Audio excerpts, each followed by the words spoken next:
Hi guys, it's Shane again. It's been a while. What's it today? 11th of May. It's 5:30, 5:30. Okay, looking at Bitcoin and crypto, guys. Yes, blood everywhere on the streets.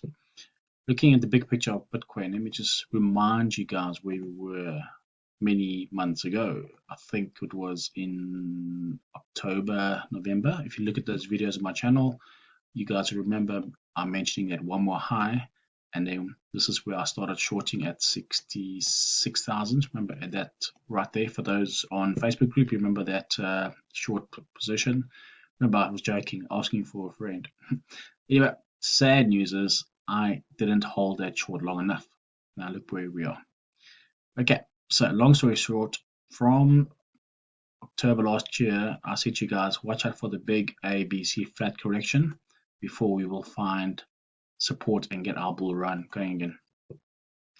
If I just zoom out a little bit here, I had three levels I was looking at the time, and those in my Discord group all know about this number. Where we 33. Okay, so 33, it headed to the T. I mean, how beautiful was that? Okay, so some of the guys bought over there, which was a perfect running flat. And then we could have gone, and that could have been it. So that would have been the bear market finished. Unfortunately, we did not have that. We only had a sideways correction. So for those who know me, I posted this block here and I said this is our opportunity. If we cannot get above this, we will go down lower. So that's what happened. So there's my green arrow, my box, and I think I shorted over there again. And again, I got out too early. It looks like some bad decisions on my part all the time. Anyway, long story short, we've done the move down, we've done our sideways correction, so we have to break the lows here to get before we can get the next support. So next support for me at the moment is around about 28, 27 level, and if that doesn't hold, we're looking at very low 20s, which will give us a expanded flat. Remember, I will use Elliott wave theory for my charts and predictions. So let me just have a look. Okay, so there is my same flat I drew 6 months ago. And if we reach these levels, guys, then whatever you do, do not get out of the market. You just hold on to that because that will be the next bull run from there. I know this bear run's been going on forever. Some of you guys are calling bear market like since last 4 weeks now. Guys, this has been a bear market since I think it was November last year, and very obvious, but no one wanted to believe us. So there we go. Look out for these levels down here. We should have a bounce coming shortly. I know that the world markets are looking quite scary. I mean, if I look at my Nasdaq, I mean, this thing has crashed all the way down. Should have a small bounce now. US also all the way down, finding support now, and the DAX also can't see much there. But so keeping that in mind, everything is hitting the fan. So don't give up hope. We will be turning around soon.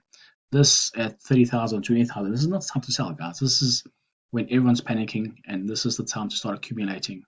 So personally, I would be buying from 27, 28, and if it breaks lower 20s, and just hold, because that should be the scenario for us. Okay, so talking about a few shorts I had, and I didn't hold them long enough. Let's talk about other regrets. Let's look at Luna. Let me just look at my chart here. If I can find it. So I feel very sorry for those guys that were in Luna and holding Luna for so long. It's literally worth nothing now. I hate to say this to the guys, but when we had this and we had our 5 up, and this is our ending diagonal, I said to you guys, 114 is where I want to short. Okay, and I did short it, 3 shorts there, and then over there at 110. What did I do? I closed it over there. I was hoping for one more bounce and then the drop, but unfortunately I didn't get in again. It didn't give me that bounce. To be honest, what I was looking for this move to give us expanded flat like that to break these lows, and from there it's supposed to then go up again. And that was my play. That was my plan. But I see it's broken right through that and it's almost nothing at the moment. So it's not worth anything to me. So it's nothing I'll be looking at anymore. If I just see where I got in, yeah. So I got out here, and then I wanted a small bounce to get in again instead of just holding on to the short, and so it's quite unfortunate. Let's quickly look at XRP. Okay, a regret I've got here is that when I saw this parabolic move, well, very mini pump, and nice correction, I got in hoping for that to be the move now. Unfortunately, it decided to do a correction all the way sideways, so it wasn't the low I expected. I expected a triangle and then break up. So what have we got now? There was a low, and there's a other low back in the day, mid 50s. We have broken that now, and if I'm actually approaching a very old grey box I planted over here. Don't ask me why I put it there, I can't remember, but it is there now. So anything in the 30s and 40s zone, I mean, this is the bargain of the century, surely. So if you're holding, you cannot sell this now. You have to hold on and see if we get our bounce soon. So May, guys, May is not looking good at all. But later in May, I think we should have the moves we are looking for. So let's hope that plays out. Another chart I've been following closely is Harmony one. This one also I had the very big what do you call a flat in Elliott Wave, and I got my box there, and this is where I want to get in. In fact, I have already got in over there with some long-term holdings. Okay, but I see it's actually got a little bit lower, so it's hit the next support. So hopefully I'll get lucky and it'll stop falling now and actually start its run up very soon and doesn't do a lunar on me. So that's also looking promising in the near future, and that's one. That should be similar to which other one we got here. I think it's KSM is quite similar. Yeah, KSM is also very similar. Let's go back to one again. Or let's go to ZIL. ZIL was doing a major pump. Remember, guys, it has given you a nice flat correction, major pump, and this is giving us a nice, very sharp correction back.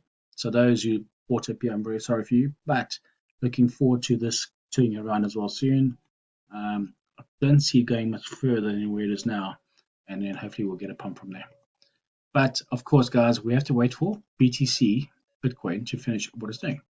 So Ethereum, there we go. I still got my arrows in place, waiting for this low to break. It hasn't broken this low yet. It's on that low where we are now. It's 2,100. I mean, this should break below 2,000 anyway. I mean, that must happen, in my mind, before we'll get our opportunity to get in on Ethereum. So if I look at, let's go back to Bitcoin. There's some other charts. Let me just go to the chart I showed you earlier. Let me explain to you what the situation is here when I drew this. When I got in here, the point was if we were going, you can get in there and we hope there's 1, 2, 3 to go and then 5 waves. So that'll give us a bullish scenario. But now instead it didn't break through this box area and it did give us the low. And there's my yellow arrow, and this has been there for quite a while. Again, guys, please just wait for this area or very close to it now, and then we can go. So how do you know when to actually start looking at buying? Okay, so let me just get rid of this now because that is null and void. That didn't happen. If I go down to, let's say, the 4 hours, in fact, I'll go down to 1 hour, give you very close-up view. Okay, so when things finish running, so right now we've got another correction going on here, which means we'll break the low, which we have, so that could have been it, but normally after correction like this, you should have another nice low. When it finally tells us it's done, it will give you 1, 2, longer 3, a 4, and a 5 waves, and that is what you're looking for. Once you get that, that confirms that the bottom is in place, and we get a bullish move. Obviously, for us, we wait for 3 waves back down, let's say 50 to 60%. and that is where you can accumulate again, and that's a safer buy because then you've got a 40% area here, that's your stop loss, but of a potential of a lot more. So that is how you should be playing it instead of just trying to catch a falling knife, which I do all the time, but it's not good trading, guys. It always get wrecked. Okay, guys, that's all I got for you now. I just wanted to give you guys a quick update because I see there's lots of guys on the channel with lots of views, and um, what makes me laugh when I open up Facebook, I mean, over here, everyone's bullish, everyone's bullish, everyone's bullish, everyone's shouting, yeah, we're going to the moon. I mean, guys, it's in a downtrend. Get over it. So wait for the lows to break. Then the big guys will jump in again because then they're getting the bargains. All right. So that's how it works. And guys, good luck.